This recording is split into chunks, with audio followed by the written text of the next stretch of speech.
আজ আমি কম্পিউটারের হার্ডওয়্যার এবং সফটওয়্যার নিয়ে আলোচনা করব। আশা করছি ভিডিওটা দেখার পর আপনার কিছুটা ধারণা হয়ে যাবে। তো শুরু করা যাক। সবার প্রথমে আমরা জানব হোয়াট ইজ হার্ডওয়্যার, অর্থাৎ হার্ডওয়্যার কি। Hardware is the part of a computer that can be seen directly or touched by hand. অর্থাৎ কম্পিউটারের যে যন্ত্রাংশকে সরাসরি দেখা যায় বা হাত দিয়ে ছোঁয়া যায়, যার আকার আছে, তাকে হার্ডওয়্যার বলে, যেমন মাউস, কিবোর্ড, মনিটর ইত্যাদি। তো এরপর আমরা চলে যাব টাইপস অফ কম্পিউটার হার্ডওয়্যার। তো এত বড় ছক দেখে ঘাবড়ে যাওয়ার কোনো কারণ নেই, আমি পুরোটা বুঝিয়ে দিচ্ছি। প্রথমে দেখুন, হার্ডওয়্যারকে 4 ভাগে ভাগ করা হয়েছে। Number 1 input device, number 2 memory device, number 3 CPU and number 4 output device. তো প্রথমে আমরা জানবো ইনপুট ডিভাইস কি। যে যন্ত্রাংশের মাধ্যমে কম্পিউটারের মধ্যে তথ্য প্রবেশ করানো হয় তাকে ইনপুট ডিভাইস বলে, যেমন মাউস, কিবোর্ড, স্ক্যানার, জয়স্টিক ইত্যাদি। এরপর আমরা জানবো মেমোরি ইউনিট কি। মেমোরি ইউনিটের কাজ হলো তথ্য সঞ্চয় করা।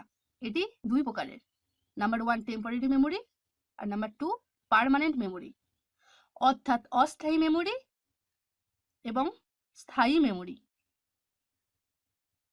এরপর 3 নম্বরে আছে সিপিইউ। সিপিইউকে কম্পিউটারের মস্তিষ্ক বলে।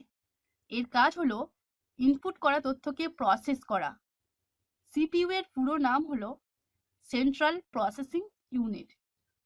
সিপিইউ এর দুটি ভাগ, 1 নম্বর কন্ট্রোল ইউনিট আর 2 নম্বর অ্যারিথমেটিক অ্যান্ড লজিক ইউনিট। এরপর 4 নম্বরে আছে আউটপুট ডিভাইস।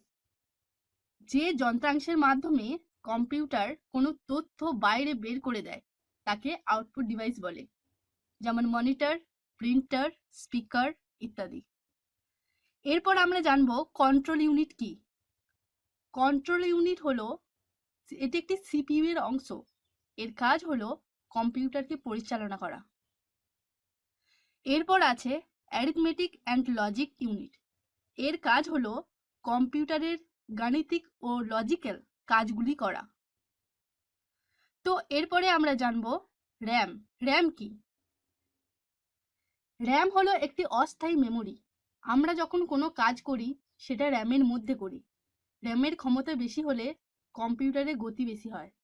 কম্পিউটার বন্ধ হয়ে গেলে র্যামের মধ্যে করা সমস্ত কাজ মুছে যায়। এরপর দেখুন, পার্মানেন্ট মেমোরিকে 3 ভাগে ভাগ করা হয়েছে।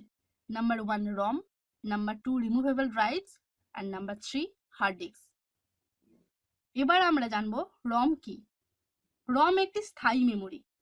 এর মধ্যে BIOS সেট আপলোড করা থাকে। এরপর দেখুন, রিমুভেবল ড্রাইভসকে 4 ভাগে ভাগ করা হয়েছে। Number 1 compact, number 2 digital versatile disc, number 3 pen drive আর নাম্বার 4 ব্লু রে ডাইস। এরপর 3 নম্বরে আছে হার্ড ডিস্ক। তো হার্ড ডিস্ক হলো স্থায়ী মেমোরি। অপারেটিং সিস্টেম অন্যান্য সফটওয়্যারের মধ্যে লোড থাকে। আমরা কম্পিউটারে যা কিছু সেভ করি তা হার্ড ডিস্কে জমা হয়। এটি একটি কম্পিউটারের প্রধান মেমোরি। এরপর আমরা জানবো হোয়াট ইজ সফটওয়্যার, অর্থাৎ সফটওয়্যার কি। Software is the part of a computer that cannot be seen directly or touched by hand. অর্থাৎ কম্পিউটারের যে যন্ত্রাংশকে সরাসরি দেখা যায় না বা হাত দিয়ে ছোঁয়া যায় না, যার আকার নেই, তাকে সফটওয়্যার বলে, যেমন Word, Tally, Corel Draw, PageMaker ইত্যাদি।